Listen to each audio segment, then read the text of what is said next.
They run with all their heart, and as long as they win, they are cared for by their trainers and pampered by their owners. But here are some numbers to consider.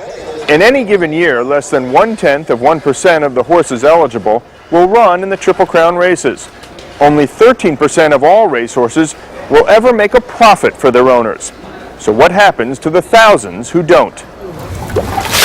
After careers that average 3 years and about 25 races, thoroughbreds can live another 20 years. But every year, thousands end up in slaughterhouses in Texas and Canada. Their meat sold in butcher shops in Europe and Japan for $5 a pound. We're custodians of them, from the day we get them until the day they die.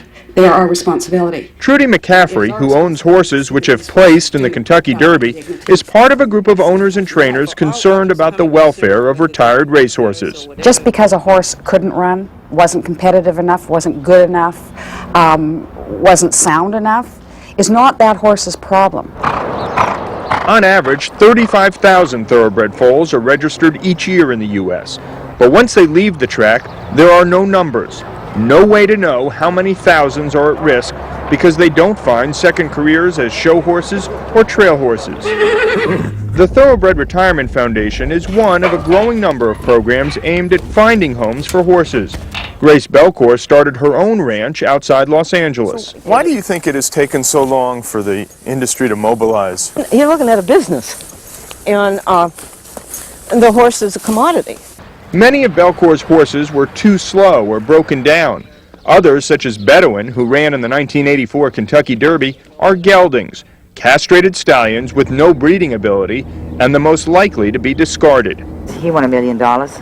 This white horse right here. Helen Meredith's United Pegasus Foundation relies entirely on donations for the $150 a month it costs to care for each of the 80 horses here. Now that there's more groups getting together, then people won't just have to give them away to the first person that knocks on the door. In California, there is even a Save the Horses initiative on the November ballot, seeking to make it a felony to be party to the killing of horses for food. Can you solve the problem? Will there ever be a day where we're not slaughtering thoroughbreds? You're asking an awful lot of human nature, I think, in big business. And until then, the life for many thoroughbreds will always be a race against time. Jon Frankel, ABC News, Los Angeles. But around the country this week,